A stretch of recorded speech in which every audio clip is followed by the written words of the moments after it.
Hello there, and welcome to the Hawks Nest live stream show. My name is Brandon Kane, and I do thank you for tuning on in today. Happy belated Thanksgiving to you and yours. Hopefully, everybody out there had themselves a fantastic Thanksgiving, and you were well fed, and you had to pop the top, button there off your belt off because the belly was pushing too hard on it because the food was just so delicious. We had some pretty good football yesterday, not too shabby on that side of things. It was a very entertaining day all the way through, watching those games and how they played. And I don't know if we got a benefit with the Lions losing the Packers or whether that worked against or for us in our favor on that. But it was still a fun day. And we've got our Hawks coming up this week with the Minnesota Vikings, of course, on deck this Sunday. But this is the Seahawks weekly wrap up, which is our little bit of chance to just kind of look at some of the prior news of the past week, a little bit of a last look at the game itself that we played. I know it's a little bit longer, but Thanksgiving and the dates, everything got pushed and crushed up a little bit with Wednesday on a couple of shows. So we're doing this on Friday where we normally do this on Wednesday. But let's get right on into it and take a look at some items here because we got a few different little things I want to turn through today. And first thing on the list here is going to be, of course, we have the addition of Cam Akers and of Quandre Diggs coming back into the house, into the flow, back to the team. And this is a great thing for the Seattle Seahawks in a place where I think John's got to get a lot of praise on this in the respect of he's doing a good job, I think, with some of putting this roster together on the back end, the roster of making sure he's getting out ahead of problems before they happen. And what I mean by that is that, yes, this is a little bit of a reaction to Ty Okada's injury, though he may be able to still come back even this week. We'll see on that. And, you are getting Julian Love back as well. But also it's a realization here in getting a Quandre Diggs when it comes to really the free safety position that when you moved on from a Jarek Reed, for instance, and there's part of me that wonders if there was a little bit of a, we'll release Jarek Reed, you Titans pick up Jarek Reed, and then you release Quandre, and then we can have Quandre back in the mix here. If that was a little bit of what was at play in this whole situation. But what you've done now is, where D'Anthony Bell's really a strong safety, you've gotten yourself really reinforced from a free safety position here with this Quandre signing, a guy that can walk in and probably pick up this playbook pretty quickly. I think a playbook that fits him really well. And this is where you really want to, try to find those places where you can get out ahead of problems, because as you get down the end of the line of the season, you're not going to have the opportunity to make these kind of moves or grab these kind of players. And if you find yourself in a desperate state, let's say a Ty Okada goes down and Julian Love's got a hamstring setback, you could just be sitting there sort of turning your pockets inside out going, man, I don't even have a quarter in my pocket. I got to take Kobe Bryant and move him to free safety and then have D'Anthony Bell play strong safety. And you're going to be holding on for dear life on the back end at that point quite a bit. You're going to be asked a lot from your defensive coordinator standpoint or from Mike McDonald's standpoint to limit your playbook in order to protect those very guys you then have on the field somewhat playing out of position. This way you don't have to end up going down that road if injuries do strike and do come up. And so this is where John's been very smart on this. The Cam Akers situation is a little bit of the same. And I love the fact that he's getting out ahead of this. It's a definition of a low cost, high reward kind of move, and insurance at that on the other part of it. But tremendous to bring a guy like Quandre back. You can never have too many vets, too many guys that have played in this league for so many years that have seen everything, that can have their voice as part of the process here and how you're looking at teams week to week. And especially with Quandre, in his case, he's a little bit of a guy that has a very strong understanding of how to play Matt Stafford. Practiced against him for years there with Detroit. I believe he had a couple of picks on Stafford here in his time with Seattle in a few different moments there. So I think he kind of understands how this guy's brains work. I don't know if you're going to have him out there all the time we're playing the Rams, or even if you were going to need him. Maybe he just ends up staying on the bench if the health can round out with the safety room. But love the addition of Quandre Diggs, having him back into the mix here, as this gives you that place to where you don't have to get into the cliff drop-off phase when it comes to this positional group. I was referencing this on the Seahawks Syndicate, but my mind when I think about this signing goes back to, I think it was Marquand Manuel back in 2005, who was your main safety, I want to say next to Boulware that year on your back end. And then he suffered an injury halfway into that Steeler game where defensively you were doing a pretty good job against that Steeler offense, and you just went completely downhill from there. They were able to really then target in on that place where you were susceptible. I think it was one of the situations where he lost Ken Hamlin that year, and then Marquand had really stepped in and played really well. And then Marquand went down and you were just in trouble.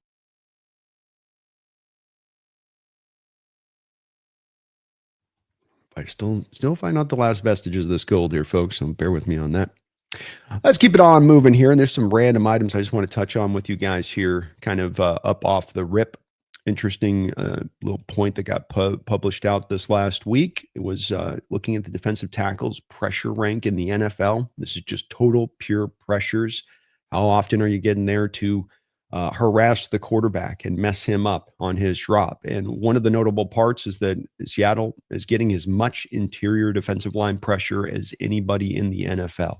Nobody else is able to touch into the same spot as them. You've got Zach Allen leading the way at 45 total pressures, Leonard Williams at 43 pressures, Eric Armstead at 41 pressures, and Byron Murphy at 38 pressures. So 2 of the top 4 guys at generating pressures in this sport are on your roster. All 4 of these teams, all 4 of these players, by the way, as you take note of this, just a couple extra notes. Number one, all 4 of these players are on teams that have winning records that look like they're on pace to go to teams that are going to go to the playoffs. So having internal pressure, it's good just to have your guys at the top, but it also seems to be in just kind of a casual way here, representative of the fact that you're going to have a decent record, or at least that's going to help take you down the pathway defensively to being a lot better, a lot more consistent defensively. And you got 2 of these guys getting it done right now, which is pretty cool. Also, one little other interesting note is a guy, Zach Allen's a guy I've watched for many years here since going over to Denver, because he was a guy that the Seattle Seahawks were looking to double up on. There was a hope from their standpoint of looking to go get a Draymond Jones and a Zach Allen at the same time. That was kind of their intention in free agency that year. And they were right in the mix on Zach Allen up until the 11th hour. Denver ended up making a little bit more of an offer. You had to give a lot of money over there to Draymond Jones to make that deal work. Though if you do bring in Zach Allen, you probably don't have Leonard Williams. So there is a little bit of a tit for tat on this side of it. But that does look like, in retrospect, even with Allen, if you had gone with Allen and instead of getting to Williams, would have been a smart decision there by John in addition to that. It's sometimes the choices you make with the team that you look at and you concentrate and lock in on. I also kind of look at the peripheral moves. We were in on this deal. This guy ended up being really good. We were really trying to make a move for this guy. That guy ended up being really good over here. It's also one of those spots you can look at with your general manager where their process is correct, where even if they don't pull the player in or get this draft pick, or they're trying to trade up to get this guy, and then you learn this guy turns out to be a pretty good player. It's one of those places that's just a little extra data that you can take from with your GM to know that they're seeing things smartly and true as far as the player goes. I know Draymond Jones didn't work out particularly well, but the Zach Allen one would have if they were able to double deuce and get both of these guys on in here. But cool little stat there that we got 2 of the top 4 defensive tackle pressures. Quarterbacks always like to say the worst kind of pressure is the pressure that comes up the middle. It's the stuff off the edges you can deal with. You can step up, you can step back around.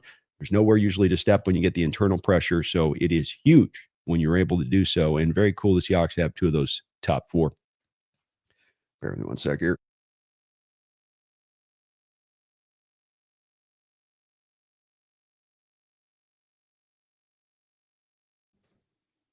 All righty. Another little note came up here, and this isn't a shock to anybody right now, but still something of note that I found kind of interesting. Jaxon Smith-Njigba has 46.9% of the Seahawks receiving yards this season. The only players with the larger share for full season since 1948 are Harlan Hill of the 1956 Bears, Ken Burrow, the man that was the presence of Ken Burrow in the Oilers this is the guy that allowed you to go get Steve Largent. Steve Largent, there was no room for Largent over there on the Oilers at that time because of the 2-man package at receiver that the Oilers had on top of being a run-heavy team. And Burrow was a pretty good receiver for them for that couple of year period there.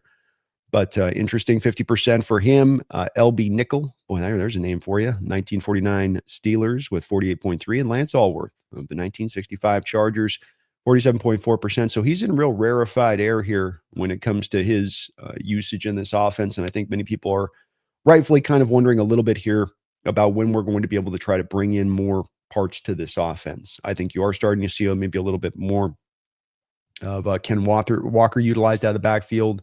Rashid Shaheed's going to take a little bit of time, but I think that this is going to come along, and eventually we're going to be able to get his impact felt here.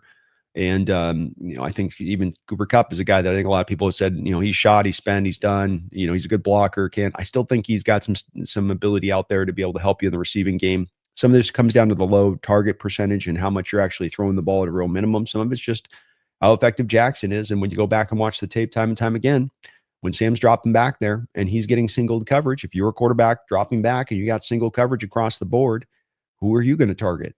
Where are you going to keep going? I'll go to the automatic guy that seems to be open every single time. I'll go to the guy that seems to be an unstoppable force this year. And eventually I come back to teams are going to double him. But as you're going to see on my play call of the week this week, teams are still weirdly, oddly, just not doing it. And it just doesn't make a lot of sense as to why they're not. But you just see it time and time again how the play call this week will be a safety matched up on Jaxon. I don't know what it is. I don't know how he's beguiled them in such a way.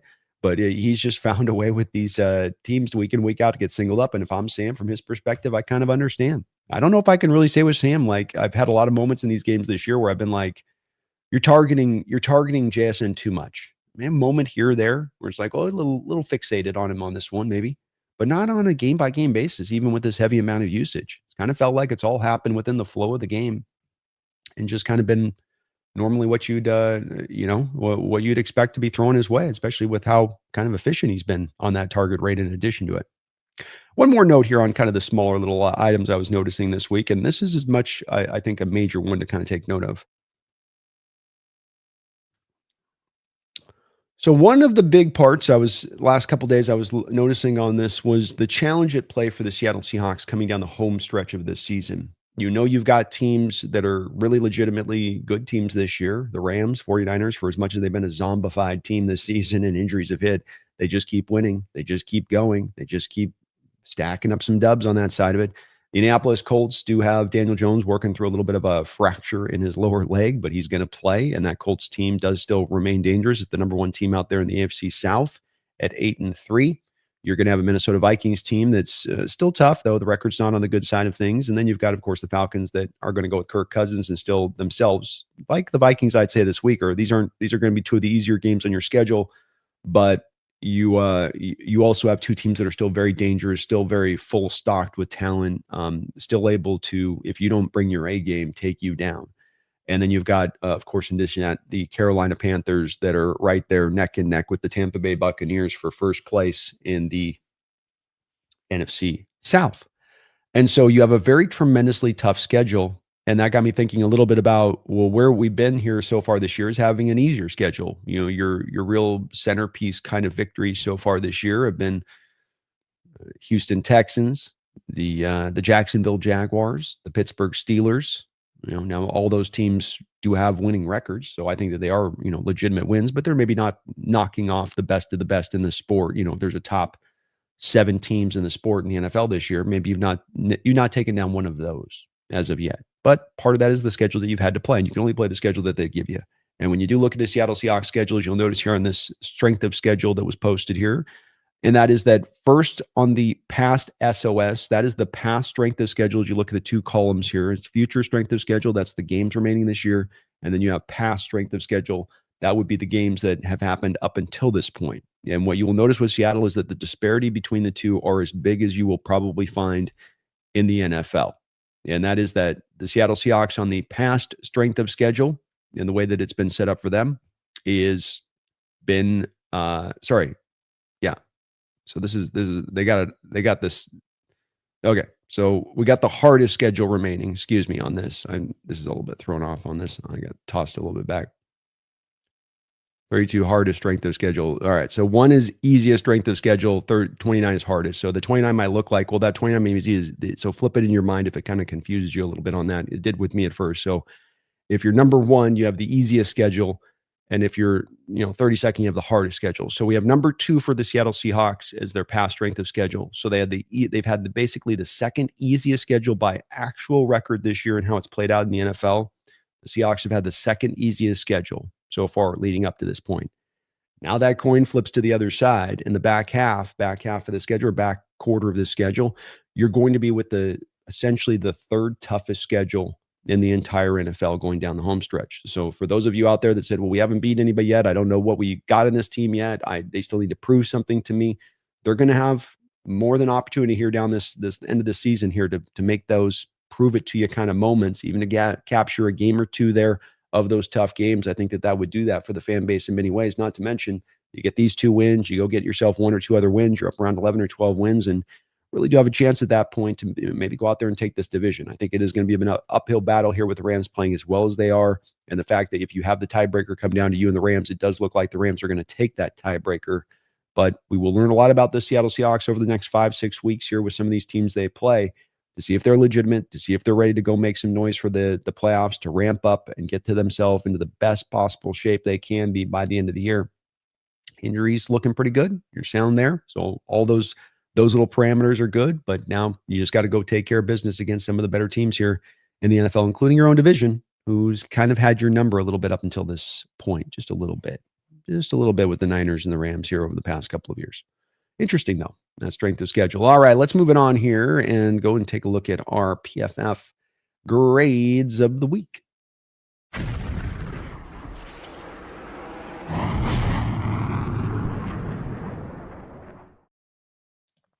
Alrighty, let's take a look here and see what's been going down with our team here. And we'll start out offensively. So offensively in this game against the Titans, these are, of course, the PFF grades from this last week. Never an end-all, be-all, but just a chance to give us a little bit more information about what went down. Jaxon Smith-Njigba leading the way with a 91.9 grade. He's having a sensational season as far as his PFF scores. No surprise there. Kenneth Walker, one of the reasons I do believe that this guy is going to be a guy targeted this offseason and a guy that I'm starting to be open to potentially even a franchise tag is because I do not think you're going to necessarily get him back on a cheap deal, number one. And number two, I think there's going to be a smart team out there that looks at him over the past couple of years and his PFF grade and his yards before contact that really do show Seattle struggles to get him very many holes. And they're going to be like, we're going to block better. We're going to give him more consistent holes. And he's going to do so much more damage with us when we bring him in there. So his value to us is actually going to be a little bit more increased versus where necessarily his exact production has been over the past couple of years. And keeping in mind, it's not like he's had bad production here in Seattle. You know, he does churn out his share of yards. He's going to probably be averaging with his career here over these couple of years in Seattle at the end of the season, somewhere around probably about 4.5 yards per carry. It will probably be about where he stands on everything all said and done. So an interesting guy to kind of monitor on this in what Seattle chooses to kind of do with him. But he is having a really good year. He's a top, 2-3 back in PFF's ratings overall and NFL wide on that. Zach Charbonnet also had a strong game. Good to see there. Nick Callerup with an underrated game. He's a blocking tight end you're bringing in to fill in for Saubert, and he's filling in well for him on that. Only 10 snaps, but a good 10 snaps and what he got off of him and run blocking. That's what you want to see him do when he goes in there. Anthony Bradford was your highest graded lineman in this particular game. Struggled in pass protection, but did find his way run blocking and creating some holes there with that. Cooper Kupp, pretty well graded as well, mainly on the back of what he was doing as a route runner out there on the field, getting open. Sam Darnold had an okay day, 7th. On the downward side of it, Oluwatimi struggled, 51.6.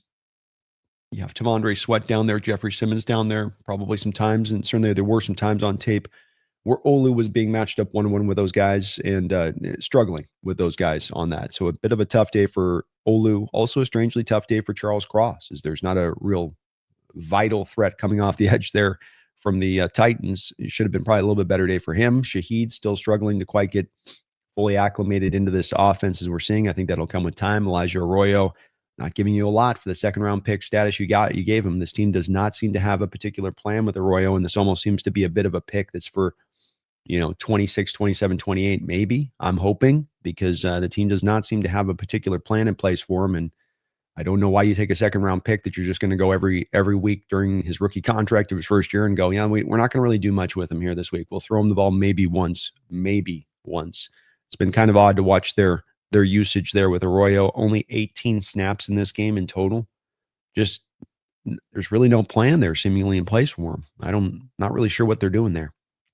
Hawks defensively wise, Derek Hall having maybe his best graded game, probably is his best graded game by PFF overall. He was even good in coverage, dropped back in coverage a couple of times and had some good smart spots, I can't say the word, just dropping into space well as he did, but had a good overall day. Still can't tackle worth a damn. I mean, that guy's tackle grades are always just weird where guys just slide off of him sometimes, but really good to see that he's coming along strong this year as it comes along, because we're waiting for one of Mafia or him to kind of pop, not to necessarily explode, but just pop. Give me a little bit of, Leonard Williams with a really nice graded game. He's been a guy that's been beat up on a little bit by PFF at times this year, strangely so, considering how productive he's been. Devin Witherspoon is locking it down on the outside. I'm telling you, folks, he's found a home as your left outside cornerback. This is the better spot for him, in my opinion, than playing slot, because he can play slot. He can do it for you in a pinch. He's very capable in there, but as well, having a bigger slot in there like Nicky Manwari is better. Better. Patrick O'Connell is going to be my underrated hero of the week this week. The third string middle linebacker for you coming out. Not only didn't just come out there and hang on for dear life, he came out there and he excelled across the board. An 81.3 grade. And then look at that. He is well graded from run defense to tackling to how he pass rushed to how he covered. All the way across the line, well graded. That matches to what you saw in the tape. Kid had a really, really good game. And boy, was that big time for us and how we needed it, because I don't know if you have a lot of NFL teams that are going to go out there and bring out their third inside linebacker to start in a game and have that anywhere close to that kind of performance. I think you're much more likely like, we're going to have to overcome this. We're going to have to work around this. Brandon Peely with 18 snaps had his best graded game of the year. And boy, that is welcome to see as well. He had a huge fourth down stop where he just basically forklifted the guy in front of him, held his ground, closed up the hole, but had a good game around that. Good to see from Brandon Peely as well, as we could definitely use some of that nose tackle depth in there. It's just all the more snaps you can kind of maybe remove a little bit from Byron Murphy at times with that, which would be big. And Anthony Bell came in and played solid. Look at these guys that are backups coming in playing solid, so being some of your higher graded guys out of this game. But very cool. It's not 42 snaps in this game, so not a sample size there. Well graded across the board, basically there. Good to see from D'Anthony Bell on that side, especially the coverage grades, because that's the part you might worry with him a little bit is, he is more of a kind of a box kind of safety defender and how he's set up and how he kind of rolls. Byron Murphy, good graded game. Drake Thomas, good graded game. Defense did a great job in this one, no doubt about that there. On the lower end side of it, Uchenna Nwosu was kind of dinged a little bit. He had a foot injury in this game, I think, kind of early on that, I don't know if he was at 100% going through the rest of this game. Josh Jobe gave up a couple of completions. Some of the stuff's going to be the off-script stuff there with cornerbacks here, where they're initially covered up and then the play extends and then the guy eventually gets open. That's kind of less on the corner at that point. DeMarcus Lawrence not super well graded, nor Kobe Bryant in this one either on how they played. And Ty Okada, a little bit of a struggle for him. Mafe didn't do 10 either to their end of it. And then as we get to this last point here, just special teams grade. We got Patrick O'Connell leading the way. Look at that, man. Part of why he's my underrated hero. Not only kicking ass and taking names out on defense, but he's doing the same on the special team side of it. Cody White's been a solid special teamer for you this year so far. What he's brought. You've got Nehemiah Pritchett, D'Anthony Bell on there, Chris Stoll up there on that side of it. You'll notice you're not going to necessarily see Kendricks on here listed, as he would be at the bottom of this list. So Kendricks really poorly graded by PFF. And part of the reason why here, or actually probably maybe a main reason why here you moved on from this week, is that if you're active, you're going to be a back end corner on this roster. You're going to have to play special teams. And if you don't do so, that might get you cut.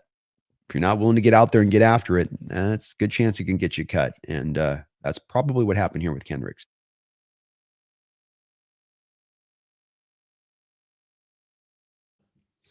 All right, let's keep this moving and grooving. And let's get this over to the biggest hit of the week. The biggest hit of the week. All right, it's film time, baby. Film time, baby. And my biggest hit of the week is going to go to our man, Drake Thomas. Drake Thomas getting the job done out there. Oh, maybe I need to do this right, huh? I need to do this right. Do it live.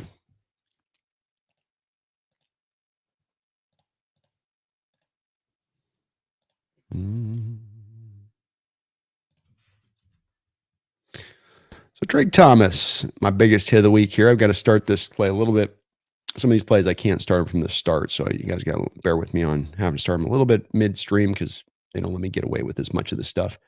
So a nice hit here by Drake Thomas. The man just runs around, flies around on the field, uses his speed to the utmost. It's his best asset. He's a little undersized, but he is really a guy that plays hard, and he plays 100 miles an hour, which is just how you want linebackers to play here. So initially, you got 42 here coming on the blitz. He gets stymied by the guard, fighting. You could just go, well, I was on the blitz. There's a lot I could do. Still tries to get after Cam Ward here.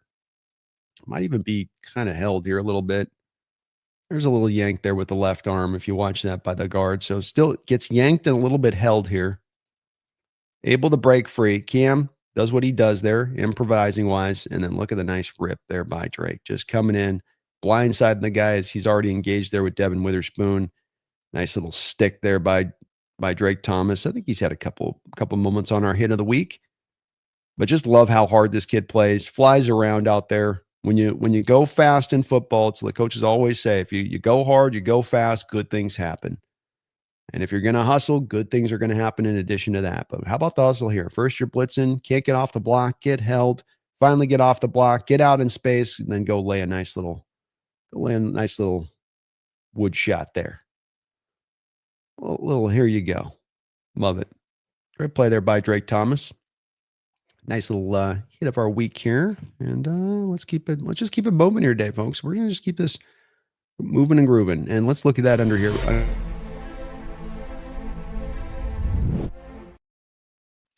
Let's take a look at our guy. And the guy that I'm going to target here with you and take a look at is going to be that Patrick O'Connell. 9 tackles in this last game, 4 of them solo, a sack, a TFL, a quarterback hit. So filling up the stat column. You saw I showed you on the PFF grades. In addition to that, as you can see here, one of your highly graded guys here by defensively by the defensive wise. It's the day after Thanksgiving, folks. Nobody can talk after Thanksgiving. He's your 4th highest graded player in this game. And it just kind of blew me away a little bit in the respect of this is just not a performance you tend to get from a guy that's going to come in there as your 3rd inside linebacker. These are guys that are that for a reason. Maybe he'll lead up the tackles, but he won't be well graded. Maybe he'll coverage well, but he won't tackle well, or he'll play the run well, but he won't cover well. But this guy did everything really well in this game all the way throughout. And it was so very necessary because if you gave the Titans an ability in this game, especially to run the ball, able to limit him down to like 28 times, that's a big part of what you did in this game is you took away the run, forced him to pass, forced him to be one-dimensional to a rookie quarterback, forced him to be high volume in his approach, and that allowed your pass rushers to go after it and not have to worry about the run as the game went along.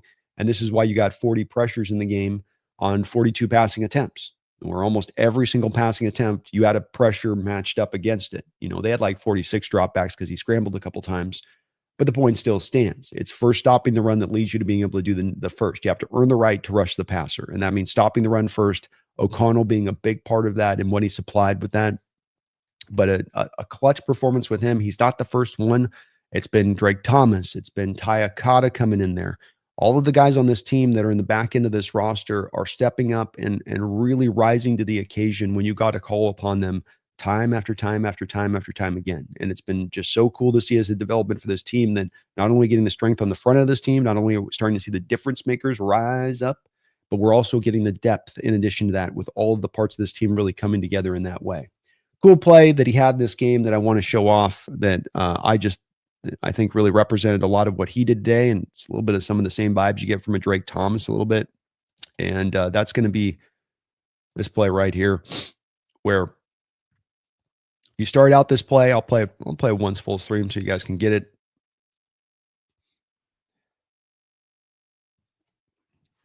So you start out this play and you've got to worry about first the pitch. So see the fake pitch, a lot of stuff going on in this play. First, you got a fly sweep man coming one way. So O'Connell's got to be ready for the fly sweeper coming across the field here, right? Got to keep your eyes on that. So you see his first step kind of leaning to his left. Got to watch that. So he's on that. He's aware of that. He could get that the fly sweep man. So first, little to his left, you're right on the screen. Boom. Okay, now you get the fake pitch. As you can see with Cam Ward, he's faking the pitch out to Pollard here. So now you got to flow with that. You got to be able to recover and now get back over to that. See that? Oh, it's not going to the pitch. I got to stop and get back into my zone drop. I can't get run out of my zone because I'm going for the fake pitch. And then I got to go track and chase this guy down and go get a sack. And this is his sack on the day. So very cool for a guy that hasn't played very much. Quick reactions. First, fly sweep. Second, fake pitch. Come back, stay in your zone, drop into the middle of the field, back up. See how he backs up there into the middle of the field? Get back in your spot. Cam starts to run.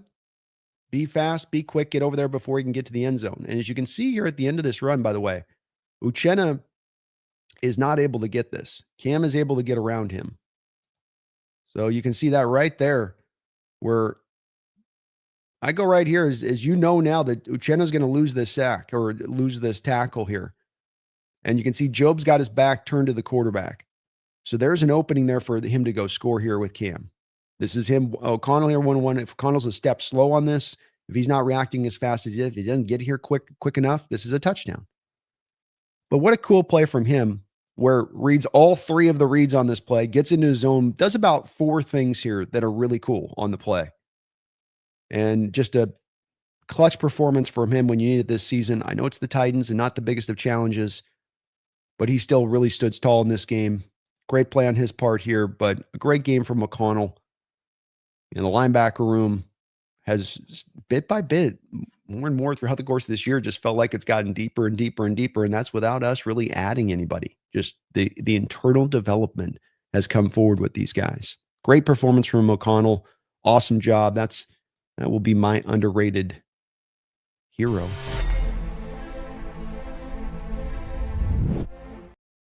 Alrighty. Let's get on over here to our play calls of the week. And I got 2 of them today. I'm going to go offense and I'm going to go defense for you guys. And I do have to chop both of these 2 plays up from what I show you pre-snap to what I show you post-snap, again, for the same reasons of being just that got to be careful with some of this. So I have to limit some of how I play this stuff. You're going to have to kind of roll with me on that one a little bit. But let's look at the offensive play that I want to show you guys. And this is going to be, of course, a play that you're pretty familiar with because this is going to be a play that's the touchdown to Jaxon Smith-Njigba. And this isn't a play that's going to be like some of the other plays I show you guys where there's a lot of intricacies involved. You do this, you do that, you do this, you do this. It sets them up for you to be able to exploit this over here. It's not as much of that. It's actually kind of simplified in what Seattle does here to set the stage for this. But sometimes simplification can work. And sometimes defenses overthink things and do things just that are strange, and you catch them off guard. Pre-snap motion is a very important part of the NFL. I would offer right now as a team, you need to be embracing as much as ever pre and post-snap motion. Both of those 2. Post-snap motion, you're moving a guy back across the formation post-snap. Pre-snap, you're moving him back across the formation prior to the snap. And I think that this is an important thing to utilize because this is something that's kind of newish in the NFL as far as being kind of a commonality. Motion was always part of the NFL, but for a lot of teams now, motion is just almost a staple pre-snap of what they're doing every single time, that they're just always going to do it. And one of the reasons is for the way this very play plays out for the Seattle Seahawks, and that the pre-snap motion sets up a mismatch for you just because of the way that the defense ends up kind of adjusting to your motion. Not all defenses are going to play it the same way to that. 1 second here.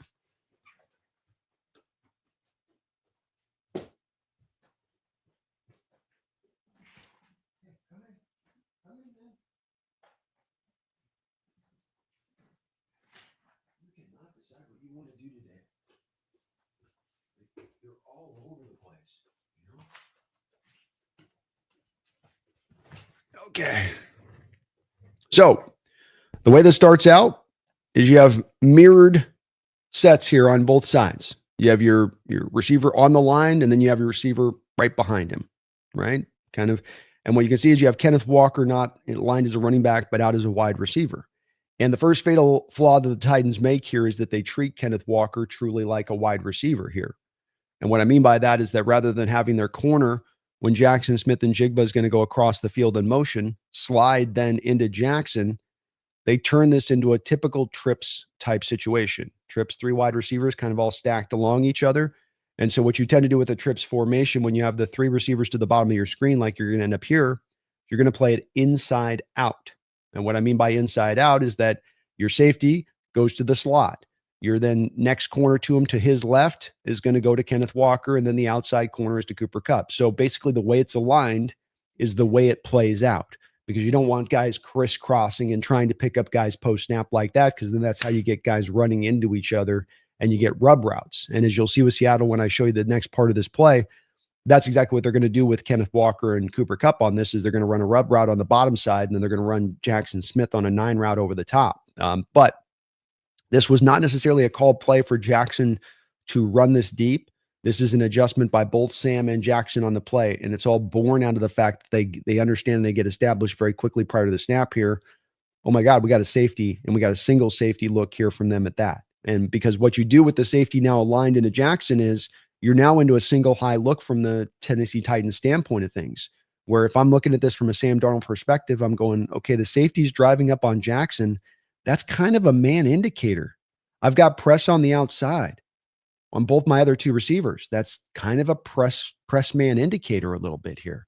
Am I getting man across the board on this? And that's part of what that pre-snap motion also ends up telling you is it zone or is it man? Now, it's still a guessing game. Anything can be changed post-snap from man to zone and be made to look man and then become zone.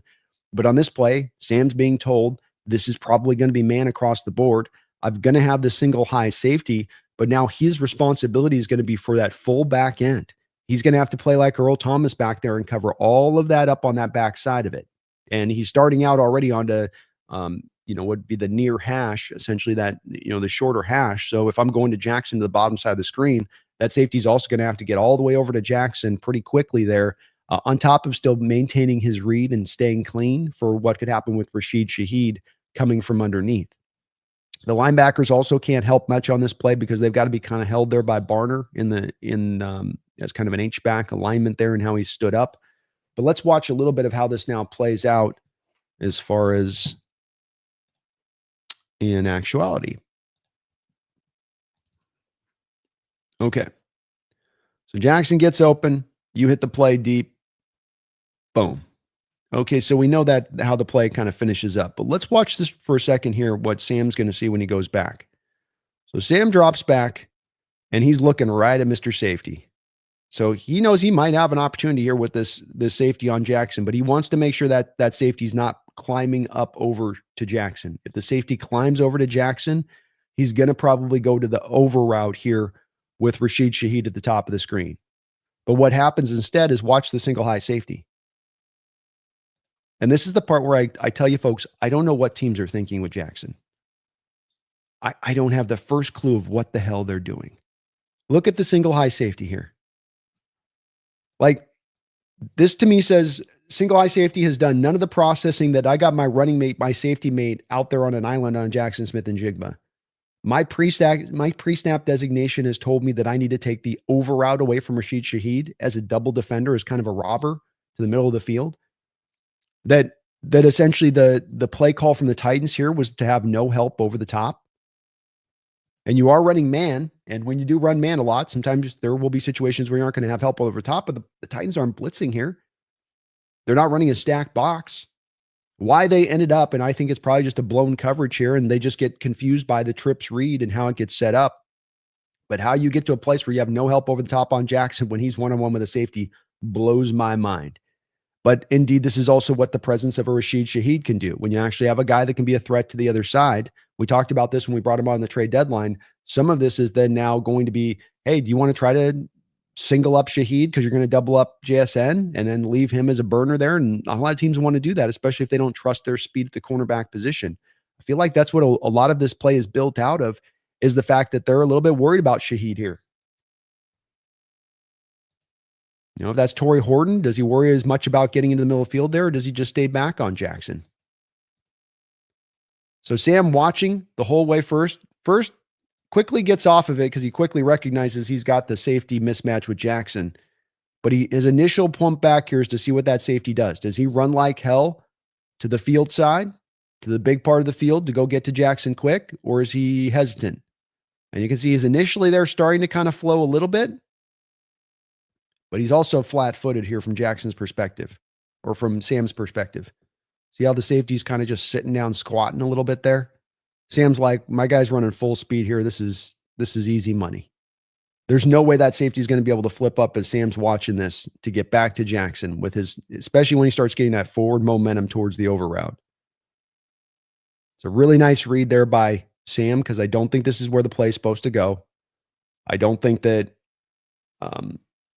Jackson's supposed to necessarily run this deep. I think this was kind of an option route that they just read on the fly and they just took it up the field because of the leverage. I got safety one-on-one and I got leverage. Take your shot. And we know with Sam that he's going to be a guy that's going to go as they say on the round table, big game hunting. He wants to go get that big elephant. Great play by Sam. Very nice throw by him, but a beautiful read, a great play call. And sometimes simplicity can work. Sometimes it doesn't have to be this, move to that, set this guy up over here, come to this, back in motion this way, set back up. Sometimes you can just throw defenses off with the simplest of things. And it was beautiful to see in this game. Another game where Jaxon Smith takes the top off the defense. He's been doing that every single freaking week of the NFL season. It feels like, my goodness. Let's go over to the defense now and take a look at my favorite play call with them. It's going to be another blitz. Shocker. It's been the ones that we have been tending to feature this year a little bit. But hey, I like me some defensive play calls where we get after it. You know what I mean? We're going to have another play here where I want to show you the pre-snap to post-snap. Got to split them up a little bit. Be patient with me on this.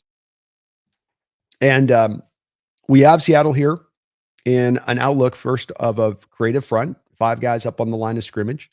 So you're threading a little bit of a fire zone kind of blitz here. You have Nick Emanwari playing like a linebacker, playing like quite frankly, kind of like almost a middle linebacker here on this play behind the line of scrimmage. Ty Okada down in more of a strong safety kind of look. And you have Kobe Bryant as your free safety in your alignment. You're running press to the high side of the field there with Job. And then you've got off coverage on the other side of the field. Bear with me one sec here. I'm having a problem with my nosing in today.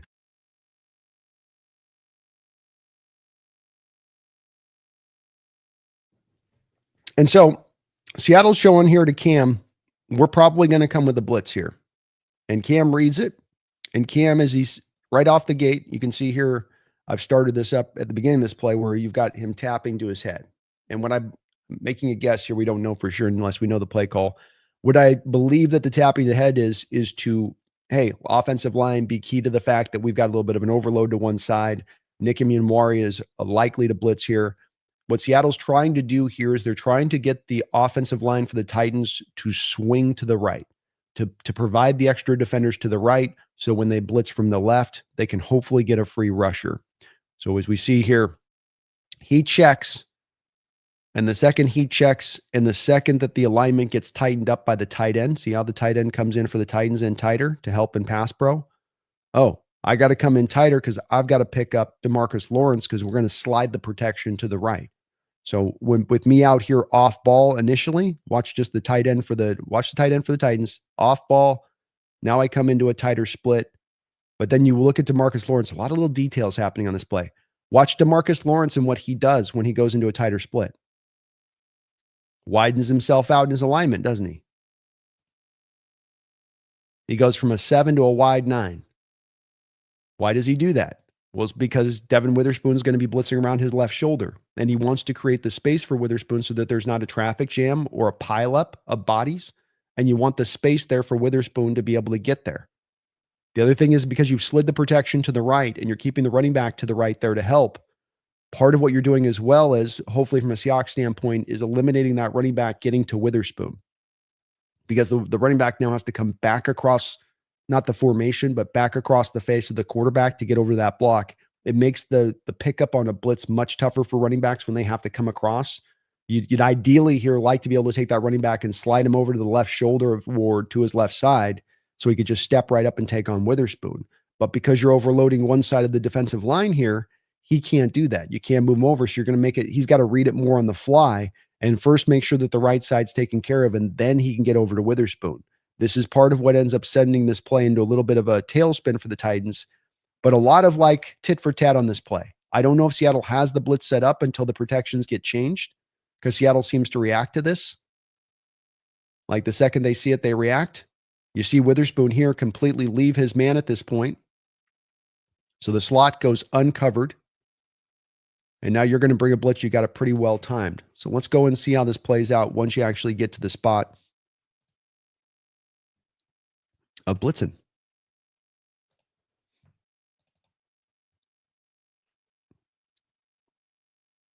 And you get the sack. So we'll walk through this a little bit. All right. So first, we got Emanwari threatening. Emanwari is going to peel out. He's going to get over to the slot that Witherspoon just left. So he's there to run to go cover it up. And ideally, I think from a Seahawks perspective, you'd love to have the Titans running some kind of in-cutting route to that slot where Cam goes, oh, this guy's blitzing. I'll throw into the blitz, which I've often said is what you teach quarterbacks to do. But then you get the defender to undercut the route. So you could have had this been a play where if Ward comes back over to him, it's not a route that's going to go inside. The receiver runs it out. You can see you've kind of got two players, though. Kobe Bryant comes down to take away that out route, and Imanwari's down there to take the in-cutting route. So you're sort of attacking, you're attacking the hot read here a little bit on this one. And that's what you'd like the quarterback to tend to do, is try to go out to it. So you got the sack, but you also attacked potentially him going to the hot read. See, with Cam, just does a great job. Part of why Cam played such a good game is the mistakes he didn't make. Cam's looking to that hot route read here. He's looking to that side to go hit it. But because you sprint those two defenders over to that zone, you take that hot route read away. And because all the inner working parts here on this play, because watching the running back, he's got to come across the formation and take up a full speed Witherspoon. It's a little bit of an awkward angle to pick up that blitzer. Look at DeMarcus Lawrence. Kitty, I got to have you give me a second, Kitty. Come on, baby. I know. As you watch DeMarcus Lawrence widen things out, look at how much space what Lawrence does gives for Witherspoon to get clearance there. That's a huge hole there for Witherspoon to run through. He can juke. He can give the guy a little bit of a dead leg there, the blocker. Witherspoon does a good job of dispensing and getting around the blocker. But part of why he's able to do that is he's got so much space. And part of why he's got so much space is because Lawrence isn't getting upfield. Lawrence, look at Lawrence. He just stays back and holds. See how Lawrence just holds in there? Lawrence isn't trying to get the field because the play is set up and designed for Witherspoon to get there. When the Seahawks talk about 4 is 1 rushing, 5 is 1 rushing, this is what they're talking about. It's not just 4 guys merely trying to get to the quarterback. It's guys serving roles, especially when you're blitzing, to make sure you set the stage right for the blitz to be able to get home. Well done there by DeMarcus to do that. Great job by Witherspoon to get off the block. This is actually ends up getting credited to Byron Murphy because he's the finisher on this. Byron Murphy somehow finds a way where the Titans block this up pretty well, to be honest with you. They don't block it up bad at all. Now, part of this is that you're spot dropping Mafe into space, right? So you're not necessarily bringing a lot of extra heat here in how you're dialing this up. I mean, in actuality, it's really, 5 guys going at the end of the day, right? That's pretty much what you're running there when you're just displacing Mafe for Witherspoon, kind of. So the Titans have this blocked up. They drive the two offensive linemen over to the right. So center, guard, right guard are dedicated to Byron Murphy, essentially. But Murphy's a badass, and he still finds a way to get home because he decides, I'm not going to run into the center help. I'll just attack the outside shoulder of the right guard. And he's able to dip around him, use a little rip move there at the end to get free. Bad play by the right guard of the Titans because I guess it's actually the center. Sorry. So it was the center and left guard that were going to be on Byron there. But from the center's perspective, not a good play by Cushenberry because you want to force him back to your double team, force him back to the left guard. And how many times have we seen the Seahawks this year with the blitz leave an offensive lineman not blocking anybody? Have it where you've blitzed up, you've got the numbers, and you end up with an offensive lineman doing exactly what the left guard is doing right here. Watch the left guard on this play. See the center, Cushenberry? Watch the left guard next to him. Who does he block? Who does he end up blocking? This is what you want to do with these blitz schemes. It's not just the blitzes, the free rushers, and it creates pressure, and fans love it because it's sexy and it looks like you're taking it to the offense rather than having the offense take it to you. It's also because of the fact that you create miscommunication, you create confusion. You leave offensive linemen where if it's just stagnant up front and I've got 4 bodies coming at R5, we can kind of all get this figured out how we're going to block this, even if they run a stun or a loop, and everybody's at least going to get a hand on a hat. So everybody's going to at least be contributing and blocking in some way. You're not going to end up with a guy doing this.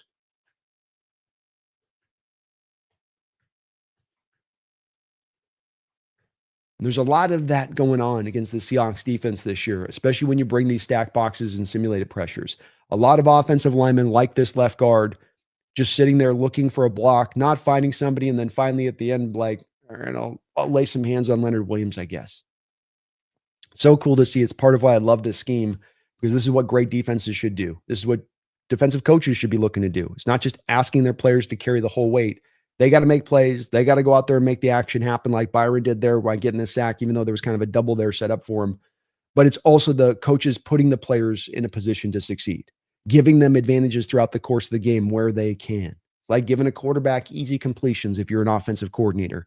You're not going to give him all of his throws to be easy completions, but how many of his throws can you make easy completions?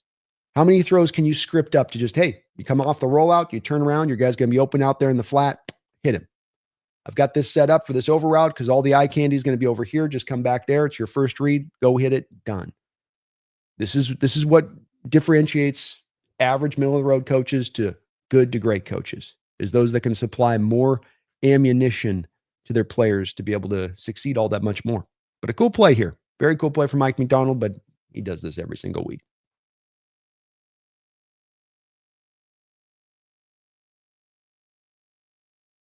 Alrighty. Let's keep Iran moving and keep Iran grooving here. And let's take a look and keep an eye on. Always good to keep an eye. You want to track them. You want to keep an eye on them. And I'm speaking to, of course, the toughest division in football by far. And that's going to be the NFC West. So let's do a little keeping an eye here on what's going on with the rest of the NFC West.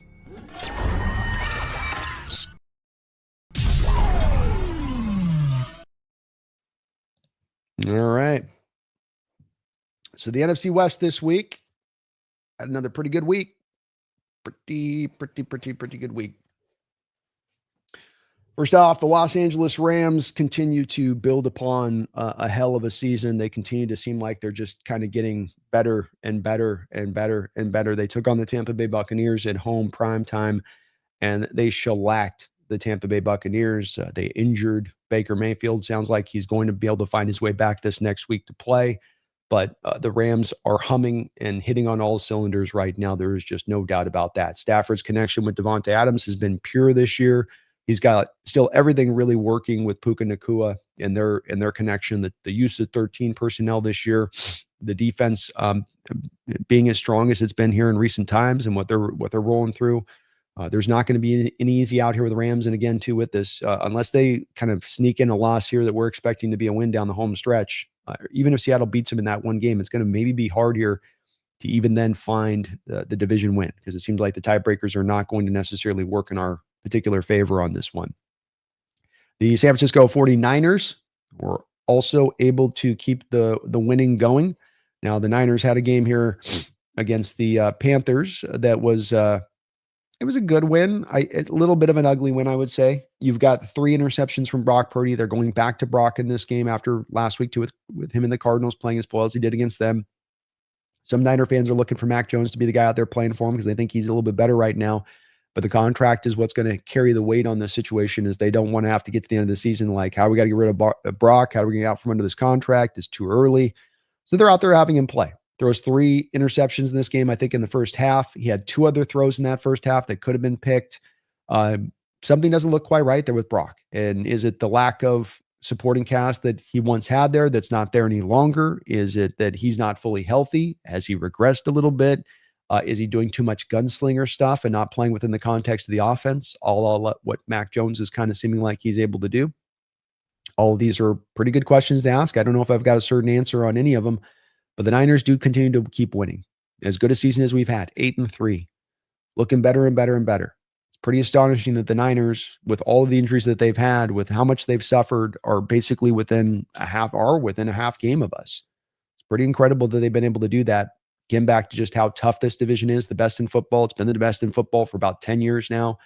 And it's the best in football, quite frankly, in my opinion, by far. I think we're by far better than the NFC North. I do. I know the records are somewhat close there, and maybe the Minnesota Vikings are better than our Arizona Cardinals in this division.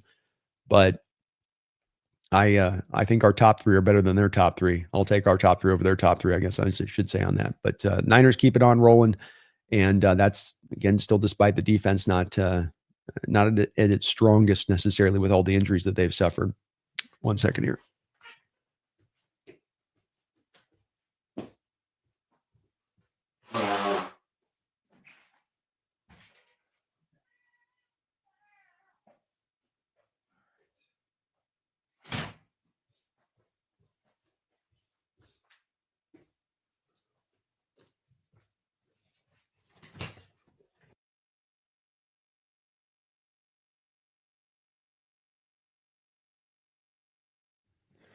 All righty. Cardinals, yeah, they're still losing. Unfortunately, they're still losing. And a tight one at this one, held in there with the Jacksonville Jaguars. Tell me if you haven't heard this story before with this Arizona Cardinal team. Another game where lose by a very short amount. Another game where you're right in it, very close to taking it. It's unbelievable. Unbelievable. So yeah, they cannot seem to finish these games off. They're fighting. They're working hard. They've got, some Jacoby Brissett's, I think, doing what he can do at the quarterback position, and certainly has given them an improvement over what they've had there from Kyler Murray. But that team, unfortunately, is just going through it this year. We'll see if Gannon's going to keep his job after this year. I've heard some back and forth on that one a little bit. We're hearing about maybe there's potential, like maybe they'll make a run at a guy like a Bill Belichick, something like that, Mike McCarthy or something, try to find a little bit more of a steadied hand that's been around the block a couple times to come into that organization and solidify some things down there. But Cardinals are going through it this year. 3-8 is now their record, and they're going to probably still have a tough road here down the home stretch of this season. But that is the NFC West. Rams keeping pace, Niners keeping pace, and this thing's going to come right down to the wire. Though again, I think in general terms, the Rams have a little bit of room for error on this one. And as you look at their record down the home stretch on this one, to kind of put in perspective, as I was talking about, they've got the Panthers, Cardinals, Lions, Seahawks, Falcons, Cardinals. So you really only have Panthers, Lions, Seahawks games is the tough one. If they can lose they lose the Lions game, let's say, and then they lose our game, that takes them to 4 losses. We'd have to win out all the way through to then win then at that point. If we were to lose one other game beyond that, and then have a tie record with them losing to the Lions and then we beating them, but we have one other loss in our record, so we have the same record at that point, they're going to get the tiebreaker. So Seahawks would probably have to win out, and we're going to need them to lose to one of the Lions or Panthers kind of game in there, because I don't think they're losing the Falcons. I don't think they're losing the Cardinals on either of the 2 times that they play that team. And so it'll be a struggle for the Hawks to be able to pull this one off, unfortunately. Not happy to say it, but it is kind of the reality of the situation there. And that's your roundup for this last week. Kind of cool on that side of it, but fun little last week here for Seahawks. We got some guys that I know we're looking at right now health wise. Jaron Reed will be back here in a couple weeks. Julian Love, any week right now, he could be coming back into the mix on this. It seems like he's right on the edge, right on the verge. You're not going to get Torrey Horton back to the end of the year, but I think that they're being very careful with him to that degree of things. So Seattle is about as good as you could, I think, hope for on their standpoint here. You'll have Tyrese Knight back probably this week from concussion protocol. We'll see on Ernest Jones. That's a little bit up in the air. Riley Mills is now back and practicing. We'll see where the team is going to stand with him, if they're going to look to activate him this year, or if they're going to try to maybe sneak this whole season through so they can keep another year of his contract eligibility by not having him play. But as good as you can ask for your Seattle Seahawks, and that they're playing well. They continue to seemingly get better as this year goes along. They have a schedule that's a little tougher, but they seem to be in really great health here to maximize this season and take it down the home stretch and see if they can actually make some noise in the playoffs. Wouldn't that be cool? Wouldn't that be cool? Let's see where you guys are at today. I thank you guys for watching. If you can do me a favor and hit that like button. I also want to give a shout out, if I can, really quickly here before we get over to you guys in the chat. And that's to the sponsor of the show. The sponsor of the show, of course, is going to be Sleeper. Sleeper, the #1 app in the game. If I can get my stupid thing right here. There we go. Boom. #1 app rolling right now in the game for sports apps. The best one you'll find out there. Just hit on my pick last night. I had a 4-picker that I was able to land on. And they are right now having a couple of really nice deals. So if you use my code, NEST, they will match up to 100%. First deposit up to $100. $100 from me to you. And they have, just for creating a login on the Sleeper app, a $20 into your account. Here's a free $20 just to you from us for just creating the login. So $120 from me to you. And all you've got to use is my code NEST. And that'll get you set and on the way there. You can get in the over and unders. As you can see here, this is what I like to do for this upcoming week against the Hawks. I got Jordan Mason with over 29.5 rushing yards. They're going to try to run the ball to protect this young quarterback. Sam Darnold with more than 1.5 touchdowns passing, because that's just what he does. And Kenneth Walker with more than 9.5 yards receiving. Those are my 3 picks this week with a 4.41 times on that for my bet. But please do utilize Sleeper today. Terms and conditions do apply. Please see their site. for details, but they've been so kind to sponsor us this year. And I do know that I've heard from some folks here that there's been a little bit of some issues in still using this in the state of Washington, and it's supposed to open up at any time. You can use the app if you do need to on a casinos network in the state, and we do have a lot of casinos in the state. But thank you to Sleeper for sponsoring the show this year. Big shout out to them as they've been so kind in doing so. And thank you for using that code as you guys have as well. I really appreciate you guys doing that. Very, very, very kind of you. All right, let's see where the folks are at a little bit here in the chat today. We're not going to go super long day after Thanksgiving. I think everybody's kind of out and about doing their things today, Black Friday sales and getting their Christmas shopping done. But let's see where you guys are at here. We've got the Chicago Bears up on the Philadelphia Eagles 10-3 with 2:47 to go in the second quarter today right now. I know we got a game that's probably a lot of people are in on watching right now too as well. Catalyst, there's something wrong with Lamar Jackson right now. Yeah, there's something not right. And he's had an injury this year that we know is a reality of one that's rolling. And that means, that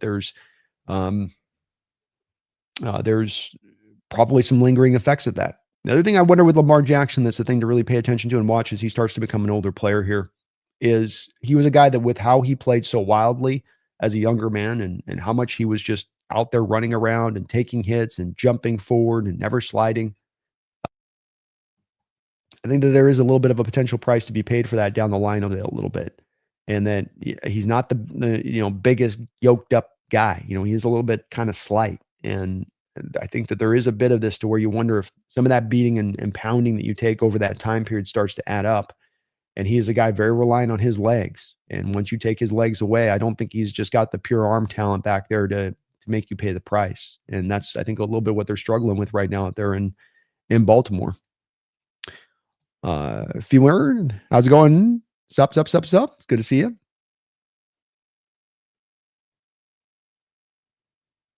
Yeah, Burrow looked really good last night. Brian says Mike McDonald needs to bring back the double corner blitz we saw a couple of weeks ago. It's usually Brian out of condensed splits that they're going to run that blitz. So if they get an offense with condensed splits, that's when they want to run it. When you're a little widened out with your receivers, it takes longer for the corners to get there, and that extra time can give the quarterback enough time to then find the read. When it's condensed, it's easier for you to not only get those corners into the backfield faster, but you can get the safety help to the receivers quicker because you have condensed split. Let's say receiver out here, safety here, right? Corner here. Okay, you bring this guy in. My corner's here. My safety's here. Now the corner can get in there quicker, but then my safety can drive down and help out as well quicker on the condensed split route. I like Wyatt lining K9 out wide too. You can do a lot of the bubble screen work with him out there, Shadowbot. Jason says, Brandon, looking at the Rams and how they play defense is different than the Titans. Yeah, Titans did more stacked box stuff with us this week. Rams committed and stayed within that light box.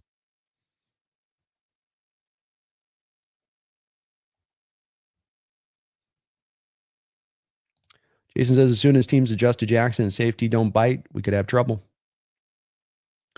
We could. I think that's where you could acclimate some of these other receivers within it, and then you'll get maybe less of Sam Hyper concentrating on targeting JSN because he's not getting as much of the one-on-ones, but we haven't seen a lot of it yet. I mean, really, so Rams game might have been the only game that we kind of were getting some of that. Over wants to see Riley on this line. You just might. He has returned to practice.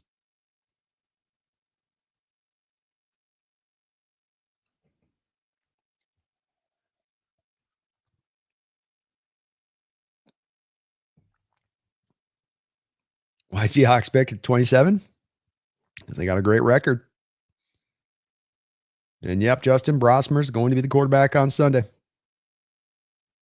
You're going to be getting the Brosmer experience. CK Spin Moves says, love the thumbnail. Go Hawks. Thank you, man. Appreciate you. Yeah, says Crosby's a do-it-all. Why do you think we wanted to get Crosby? Because he's a difference maker off the edge. And I don't think that the team is necessarily overjoyed with the progress so far of what they've gotten from Hall or Mafe. So it's a deal where it gives you an upgrade for the position. You have to do something at the position fairly soon, holy hand grenade, to be able to accommodate the fact that you have a couple of older guys on the edge and you have a couple of young cats that are coming off the rookie deal soon. So you're going to have to do something at the position anyway. Why not upgrade it to the nines? Why not get a true difference maker out there? And I think kind of as Catalyst says with this, part of why you want to do this with Crosby is because what could adding a defender like this do for your defense? Especially when you're getting the interior pressure like you are with the Leonard Williams and the Byron Murphy types. Well, what happens now when I have an edge who commands double teams, who commands a chip block every single time? And if you don't do that, he's going to eat. Okay, now you're going to run that double team out there. Now you're pulling one less double off of the inside. Now you pull the double team and the chip over there with the running back. Now I can blitz from the other side, and I'm going to have a free rusher get home. It opens up my scheme in a major way to have a guy that could do this, and it's something that he's not really had in his scheme up until this point. Martin says the 49ers are the ultimate zombie team. They just seem to find wins. They didn't play particularly well last game. Purdy threw 3 interceptions, and yet they win. Great job by Shanahan and his coaches. Amen, man. They found a way. And getting that defense to play like they performed, despite the fact that they are a skeleton crew. And it was kind of wild to watch that they're still able to maintain that performance. I don't like Carolina, but I mean, you couldn't run on that team in the Niners. You look like the pressure was getting to you. Bryce Young looked completely off. But they get it done, Martin, man. They just find a freaking way. Martin says, do we see more improvement in the run game this week? We do, yeah. Partly because I think that there's some susceptibility with this Viking team in the run. I don't think that they're the best up front stopping the run. I think you can move guys around up there. Some of it's going to be dissuaded by maybe some of the stacked boxes that they run. I think that's going to drive a lot of the audibles and changes by Sam at the line of scrimmage into more passing. You get 7 guys up the line of scrimmage, Martin, and whether or not they're all coming or not, it will be a dissuading factor from a signal caller standpoint to not go, look, I'm not going to run into a pile of bodies here in the run game. Let's audible out of this and come out of this with maybe some play action or something. But it's continued to get better as the years went along. This is also what we expected coming into this season, Martin, and that this run game is so detailed centric. It asks a lot of things, not only from the offensive linemen, but the running backs to read things in a certain way, in a way that can sometimes be a little bit foreign to them versus maybe how they've run it in other times in their past. And so you've got to give a little bit of time for that thing to kind of get situated and sort it all out. And they seem to be kind of getting that place. He says, when the NFL flexed games, why did they not flex the Commanders game? No one wants to see the Commanders in primetime anymore. I know, man. I don't know. They can only flex 2 games, so they're trying to wait a little bit, and they're trying to be very, very certain on the one that they want to flex. Yeah, Rams team, Martin does get away with a lot of holding in the secondary. They're very tuggy back there. Robert, if Diggs is elevated to the main roster, will he be used in nickel packages? I do think he's, depending on Okada's health here, Robert, I do think that he's going to get elevated. I don't know that he's going to be out there for nickel packages. I'm not sure where the team's going to land on this one, to be honest with you, because I just don't feel like they're going to necessarily going to want to run a lot of D'Anthony Bell out there at free safety. But that being said, you got a backup quarterback. D'Anthony Bell played well for you last week. Maybe the team can get by, and you just kind of, bring Diggs out for a couple of packages here and there, just to get his feet wet a little bit with the team. But I would estimate he's active. I'm probably not starting, and probably a very small amount of snaps out there initially. Mumbles, thank you for the $5 donation. Mumbles, appreciate you for that. So far, I think that the Lions is the only possible loss in the schedule for the Rams besides us. It's going to be tough taking the division. It is. And the Rams playing as well as they are doesn't make this easier, and it sucks it's kind of this way. But it is what it is. You're in the toughest division in football. You don't get to have the feast factor in your back pocket.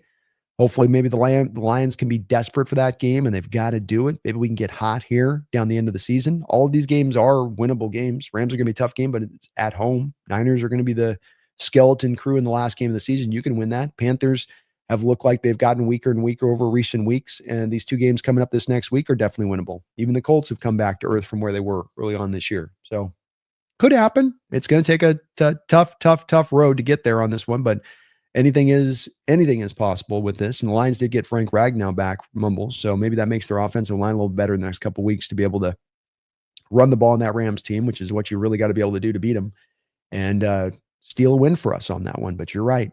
The odds are not looking heavily in our favor on this one.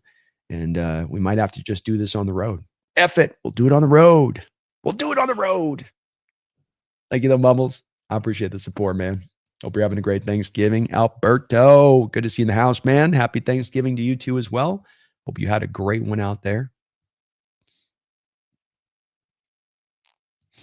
Addicted, Brandon, trade 12s. A moment there, I thought the chat was that Crosby had actually been traded to the Hawks. Oh, no, not yet. We got to wait till the offseason for that to happen. Looks like we got EJ back. Let's go, feed me. Hell yeah. Thank you for the update. It's good to hear. I hope he's okay. I wouldn't mind running with Tyrese Knight out there for a full game if we got to give him another game to just kind of get back up to health a little bit better. Only George, Holani, and Mills are ruled out, says Nick. Ty Okada is questionable. Okay. Good to hear on EJ, man. Thank you for the update on that.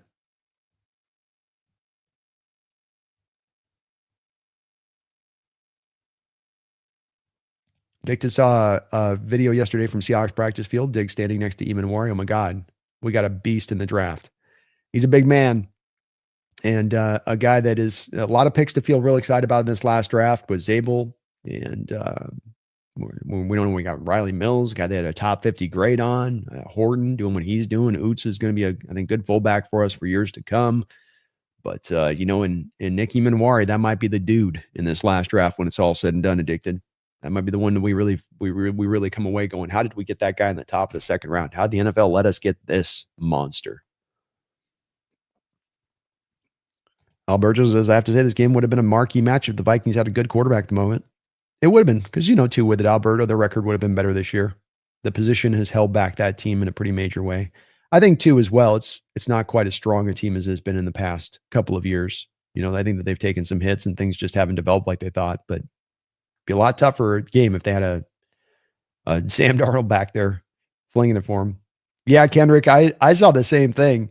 You saw a video of Daniel Jones in practice. He looked gimpy. Couldn't put much weight on his right leg. He has a fractured fibula. Yeah, I looked at it and somebody, a Titan fan, had put over the top. Maybe you saw it too, Kendricks, where somebody put over the top of it. We're cooked.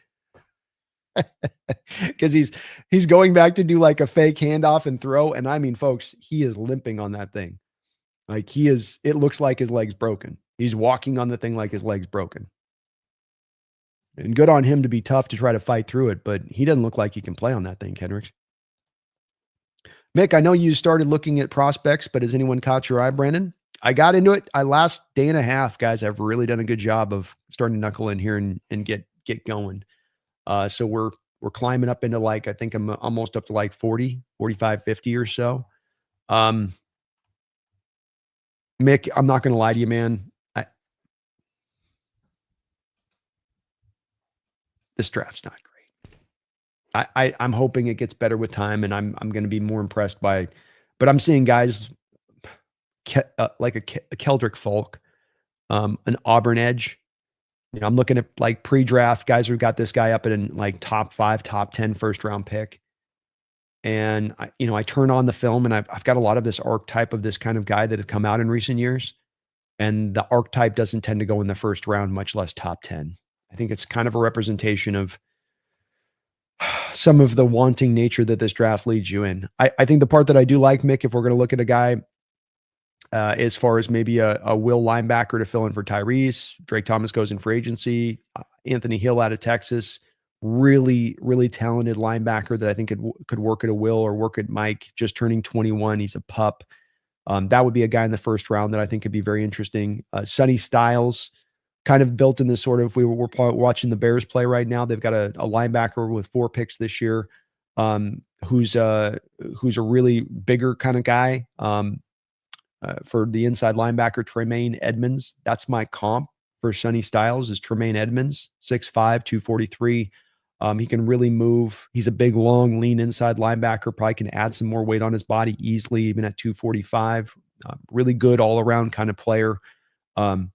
He's another guy, if you're looking maybe kind of a first-round guy to look at that could be interesting for McDonald's defense. Love his size on him. Not as big on a CJ Allen out of Georgia. Some might like him. Some have him as a first-round graded guy. I'm not a big guy on him. I think I've got more of kind of a third-round grade. I think some people are going to have him in the first, though. Another one of those guys where I'm like, I don't know why you're going up in the first with him. But, he was fun.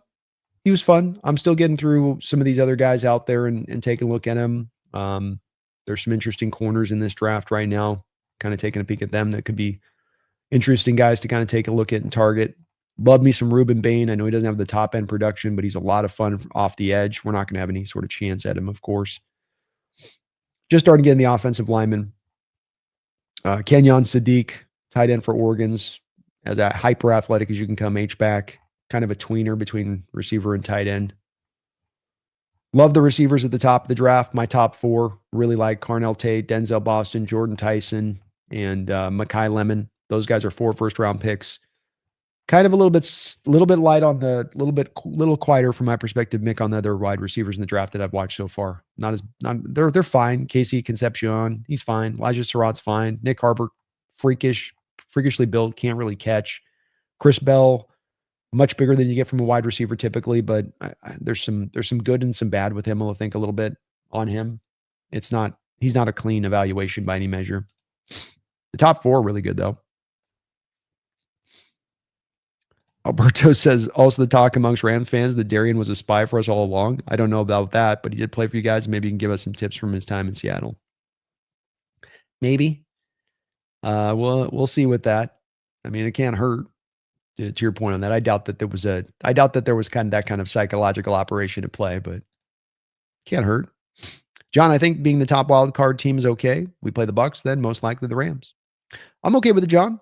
I am too. We've certainly been world beaters out on the road, and you want to take the division, but Rams are having a hell of a season, and they've earned the right to win it. To that point, they've won it. You can't be mad about that. They took it by fair means at that point. So there's teams that have gone on the road and gone to the Super Bowl and won the Super Bowl. It's happened. It's a tougher path. It's easier path to get the bye, easier path to have home field, but it's not impossible to go out there and do it on the road. Jesse Wells, backup quarterbacks always come into Seattle and have their way with Seahawks defense. Brosmer's going to look like a world beater. Yeah, this was more of a problem, Jesse, back in the Carroll era, and there was a reason for this. So you are correct. During a lot of the end of the Carroll era, especially Jesse, we'd have a lot of backup quarterbacks, lesser quarterbacks that would be able to really take apart our defense. If you take a look and notice, Jesse, in the last year and a half since Mike McDonald's come in there, this has not been the case. Just take, for instance, Jesse, the first 3 games of the year last year, right out the gate. Rookie quarterback in his first start. Jacoby Brissett with the New England Patriots. Skylar Thompson playing at home against you for the Miami Dolphins, filling in for Tua. All 3 of those games, you took those quarterbacks apart pretty well. You didn't let them, they didn't feel like they were lighting the world on fire like the prior had. Now, Jesse, the question comes in is, why did the Carroll defenses allow for backup quarterbacks to come in and succeed? Because there's a specific reason for this. The reason being is that Coach Carroll teams were really, really, really obsessed with taking away the deep ball, which preying upon you when you're going to take your deep shots. What do backup quarterbacks do?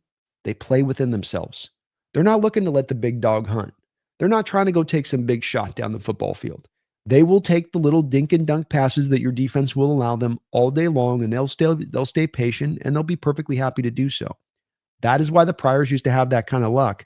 McDonald's defenses don't work that same way. If they get a guy that's going to be a little bit vulnerable there at the quarterback position, they're going to take it to him. They're going to take away the easy stuff for him. They're going to make him lean into the hard stuff.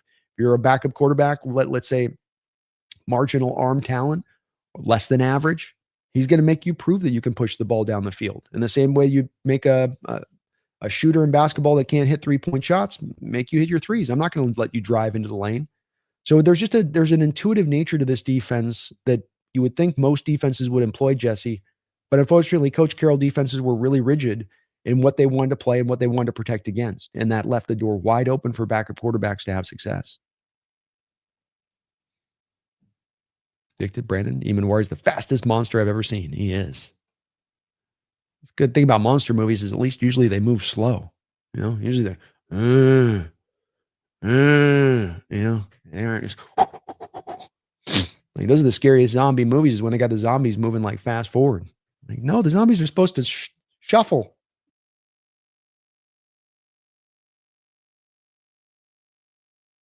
Oh, Jesse, you got it. So you're on it, Jesse.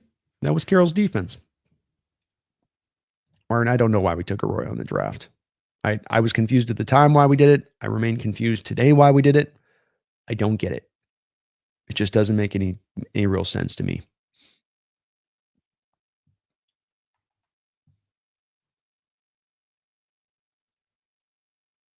Callis, I'd be much more comfortable trading our first for a difference maker. I'm not a fan of this draft at all. Me too.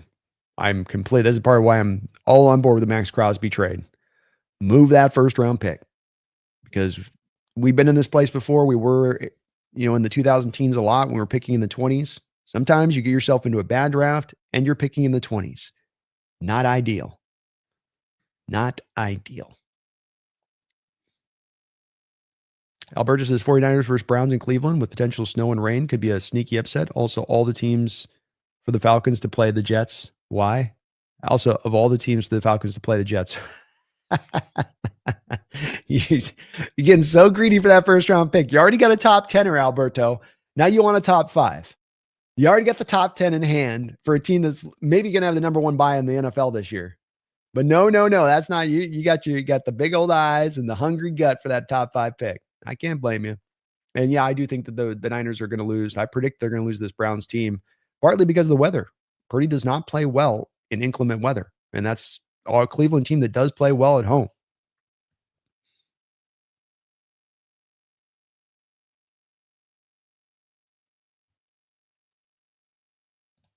Mick says, yep, I like Carnell Tate too, but he'll definitely be gone by our pick. He would have been a great pair with JSN, but we need more than receivers right now. Yeah. Definitely probably not in a position to really take a receiver at this point. I like Carnell Tate too. I see him as kind of a combination, Mick, of sort of a Rome Odunze and a little bit of George Pickens to his game. Really well-rounded receiver, angular.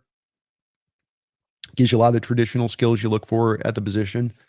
I think I've got him as he's either my second or third highest receiver. And I think you're right, Mick. I think that the 4 wide receiver grades that I have in the first round being Carnell Tate, Denzel Boston, Jordan Tyson, and Mekhi Lemon, I think all 4 of those guys are off the board by the time we pick. They're pretty solid. They're not blue chip first rounders, but they are solid first rounders, I think. 5 to 6 inches of snow on the ground in Cleveland today. Wow.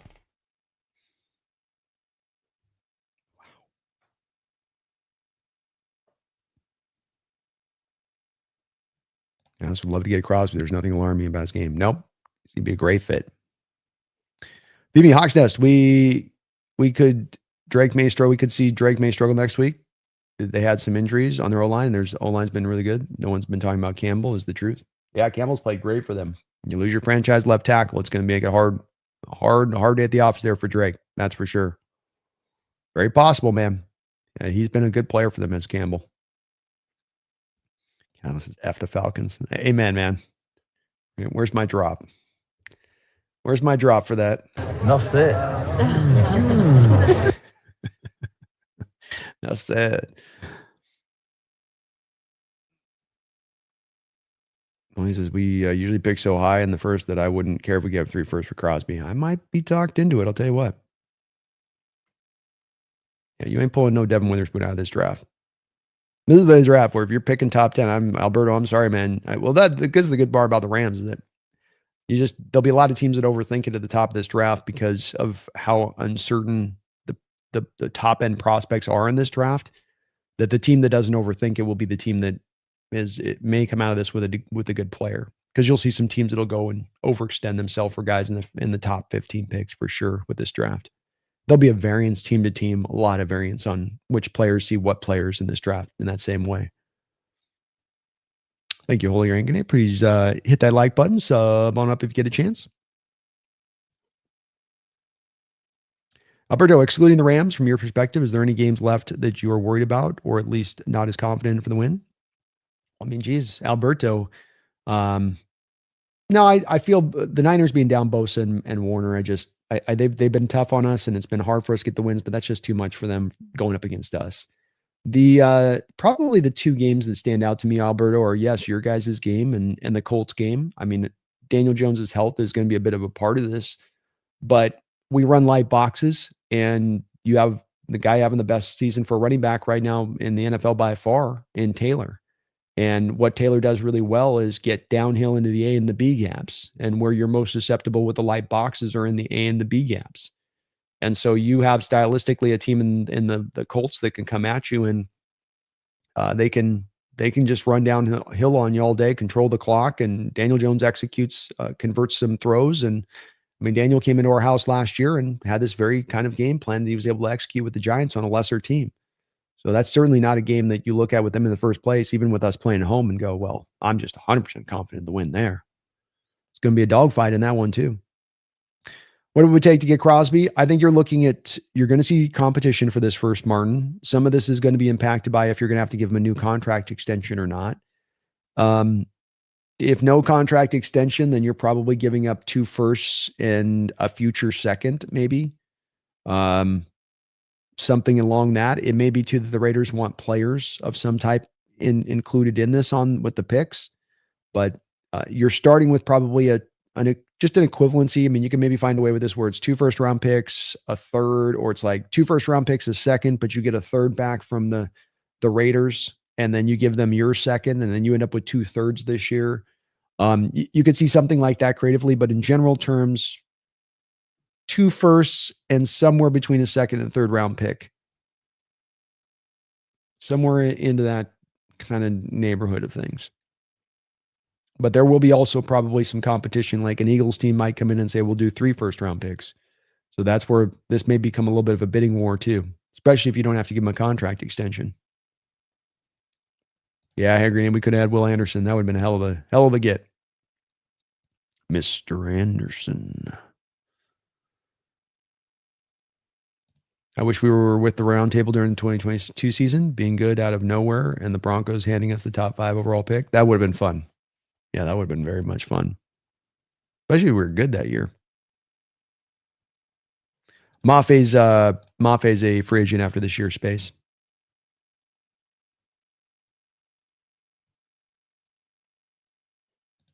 Alberto, being honest, we snuck past the Colts earlier this year. If the receiver didn't pummel the ball in the end zone, it would have been a different game. That player really bailed us out. They're a good team, Alberto.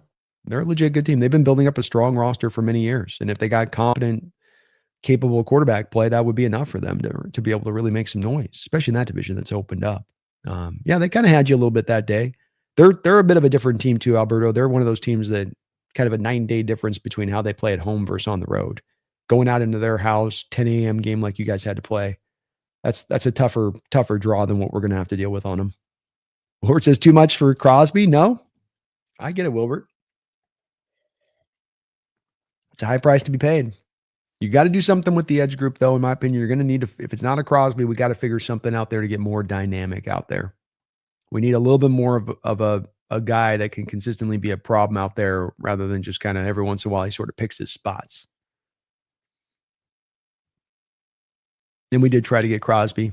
I think he was on the table. I think we were the lead team to get him. I think the Raiders came very close to trading him. Part of me wonders if Carroll came in there and just kind of put the kibosh on it.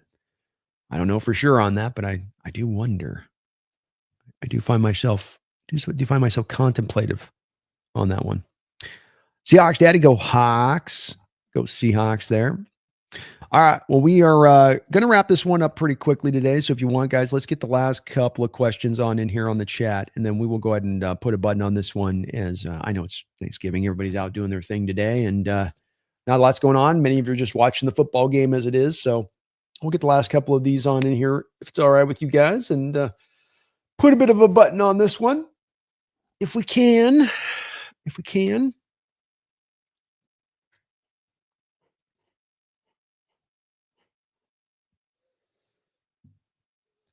Martin says, will Mike McDonald have some defensive looks specifically to deal with Taylor for the Colts running back? Slightly heavier boxes for instance, or stick with the current scheme? I think he's more of a stick with the current scheme guy. I mean, you're going to stack some boxes here, but you run the light a box array as anybody in football, Martin. So it's just something that you decide to do week in and week out, and it's built in as well from just how you structure your run defense. That the kind of the hopeful point of running the light boxes the way we do is that we can run the light boxes, but we're able to play the run just every bit as well as those teams that have to put 8 guys up there. You know, that's kind of where this all started with the Vic Fangio cover 2 shell back in the day. It was one that with the way you set the gap assignments up on defense, as long as everybody could play their gap assignment correctly, you could get away with doing it. It's very much easier said than done. You need the right personnel to be able to pull it off. You need tacklers coming from the back end up to be able to do what they need to do and filling their gap holes, gap integrity right. But it's just the way you tend to play it, Martin, is that you're going to try to stay in that and win that way. And so I wouldn't expect us to really do much adjustment with him. They're just going to make a point of emphasis to make sure that that week you're playing the run and you're you're bringing your hard hat, and he's not an easy tackle. He's going to usually break through the first tackler, and just going to have to play it straight up a little bit. I understand why you'd want to. You definitely would think about it a little bit, but I think they're going to just kind of do what they do on that. Phoebe says, Jesse would have been like, we blow you out. Jesse would have been like, we blow you out. I can just see the smirk on your face when you say we had the lead in the first half. Yeah. He likes to forget about that one with Gino, especially, he never mentions that one or anything else, but I guarantee you Jesse I remember looking at his face at halftime and I didn't think he wasn't streaming. That's right. But I imagine that he was pretty nervous there at halftime when Gino had the lead in their house in that year.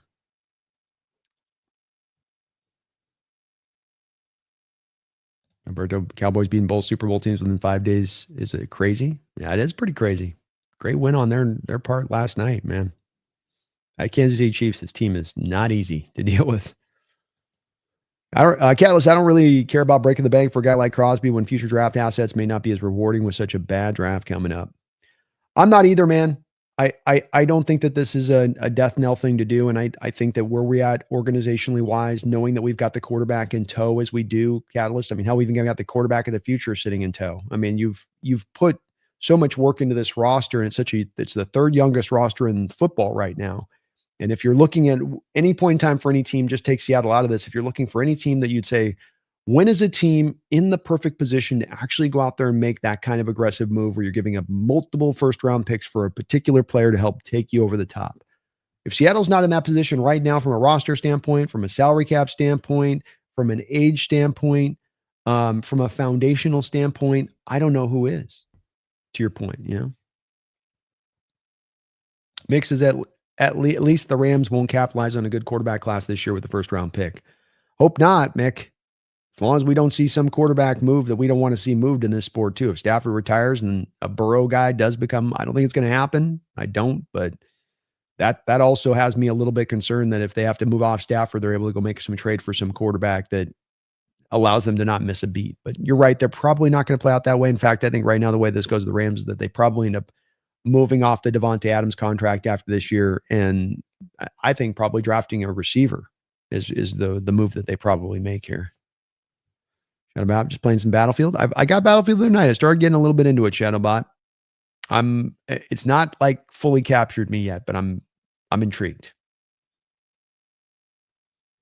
Seahawks Daddy, Kingdom shirts elite, Brandon. Got to show some love back for the Kingdom days, man. I always got a little nostalgia for the Kingdom, for the concrete jungle. I'm pretty sure I gained 5 pounds. I did too as well. I got to go play some basketball today. So I feel a little weighty. Feel a little extra around the midsection today. Seahawks Daddy, I hope my daughters marry a man who wears a Kingdom shirt. That would be an instant stamp of approval, huh? I don't need to know anything else about the man. I love it. Be like see tree bark, apparently. Hey, don't undersell tree bark. Bears up 10-3 here in the third quarter on Eagles. Eagles offense is awful. Kendrick Carroll is mad at Schneider for being 2 for 2 and trading away his quarterbacks. It's real talk.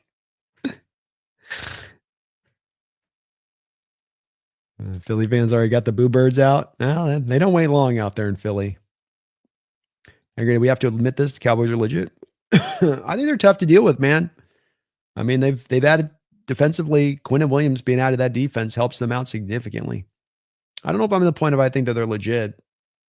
I mean, they still kind of have an outside-in view here to getting in the playoffs. Like, playoffs ended today. The Cowboys are not in.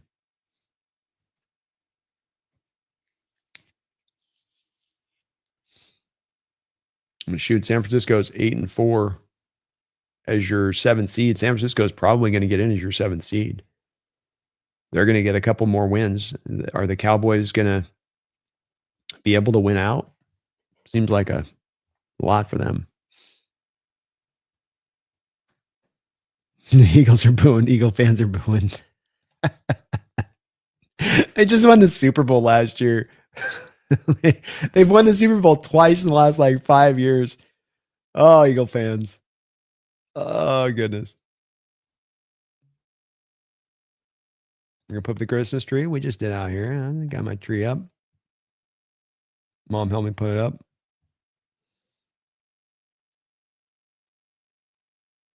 Cowboys for Lions will be a great game. That will be a great game. I think the Lions do put them away, though. I think that's a game where it's a good game. It's going to be fun, but that's where the Cowboys' hopes probably end as far as playoff hopes wise go. Maybe it's not coming together, you know. Carter's out there. I think I see him right now over on the 3 tech. Yeah, he's getting doubled. Shout about Bell's the team captain. Maybe means Okada doesn't play. I think that's pretty smart. I think you're probably on it with that. Versus also, how dare you say the Niners are getting the playoffs? Blasphemy. I'm not happy about it. But they got the Browns. Okay, that might get them in. They're going to beat the Titans. That takes them to 9 wins. And then they got the Colts, Bears, Seahawks. So, I mean, there's a chance that they get stuck on just 9 because the Colts, Bears, Seahawks, you could lose all 3 of those pretty easily. But if they win the 2 games that are winnable here, if they win this Browns game and then win next week, and the Cowboys are really their only threat. Cowboys have the Lions, the Vikings, the Chargers, the Commanders, and Giants. So Cowboys have a winnable schedule here too. They're not giving the Niners any wiggle room. Kind of opened up for them, I guess, a little bit, but Niners just find a way, Alberto. You know, they just find a way. Maybe I can see why George Pickens does well in Dallas. His personality fits in an organization with not many rules. Yeah, more of a loosey-goosey environment. The button-down thing in Pittsburgh.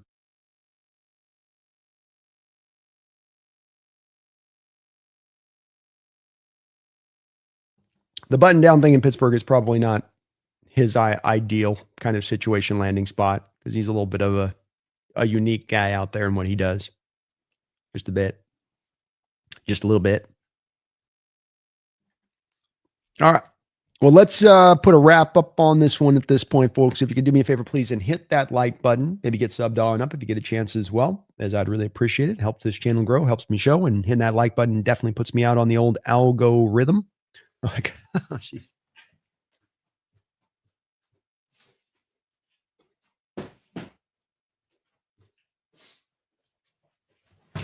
Damn lights coming in, showing all my laundry stuff in the background. That looks great. That looks awesome. All right. Well, we're going to wrap it up on this note. I thank you guys for watching today. B, so the problem wasn't Brian Stottenheimer. I mean, we'll see. It's first year. Let's see how it goes there. You know what I mean? Like, it's a good job that he's done there so far. That's for sure. That's for sure. That offense is humming like you'd hope it would be under him. But, you know, we'll see with time on that one. We'll just have to see with time. We'll have to see with time the way that one goes. B, before you go, did you see the Seahawks Cowboy victory speech?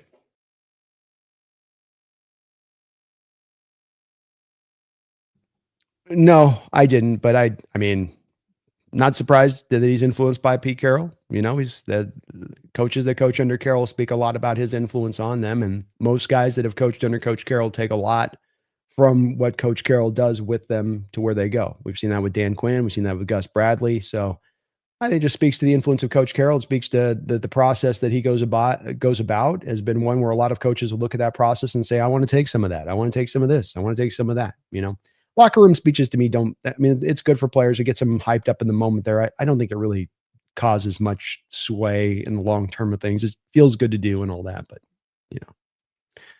Addicted, section 3337, row 2, Seahawks, C's 7 and 8. Can't wait for kickoff. Go Hawks. Go Hawks, man. He did the fourth quarter comeback speech. Oh, my goodness. There we go. There we go. We've proven we can win in the first and second quarter this year. I'll tell you that. Albert does his great stream as always, Brandon. Enjoy your weekend, and let's get a W on Sunday. Well, I can't say I want to see you guys get that W on Sunday, best of luck to you guys here. We're trying to overtake you guys in this division. We want a chance to still go get that number 1 bye, especially as we see maybe the Bears able to take down this Eagle team today. So, I can't wish you the best of luck on that. I appreciate you hanging with me in the house here, though, and stay healthy and stay ready here for that matchup coming up. And you guys are rolling, man. Got a hell of a team. It ain't going to be easy making this go. It is going to be an uphill battle for us to go get this W. But thank you, Alberto. Appreciate all of you guys for watching today. Again, hope you had a great Thanksgiving, having a good happy Black Friday out there. Maybe go getting some presents at a good price. Really appreciate all of what you guys are doing for this channel too, as well. It's just, we got a bunch of new subs, bunch of new likes. The support this year has been off the hook, tremendous. Please do utilize that sleeper code of NEST. I know there's some limitations in Washington right now, but do please, if you get a chance in the casino, use that code, get yourself some free money in hand. And oh my goodness, looks like Jalen Hurts just threw an interception here as the Bears might be able to take this Eagle team down. That would work out really, really well in our favor. If that can be the way that this goes, is there still will be hope. That number 1 overall bye. Keep the hope, keep the faith, my fellow Seahawks fans. We will be back here on Sunday with a football game, 1 o'clock. Vikings, Seahawks, backup Max Brosmer, backup Max Brosmer for the Vikings taking on your Hawk team. I will be here covering all the action live, play-by-play, so I do hope you do join me for that. Again, please smack dab on that like button if you get a chance. Helps the channel grow. Really do appreciate it in addition to that. Love the conversation as ever with you guys. Always fun. And we will be back soon. But until next time, please don't you ever forget. Go Hawks.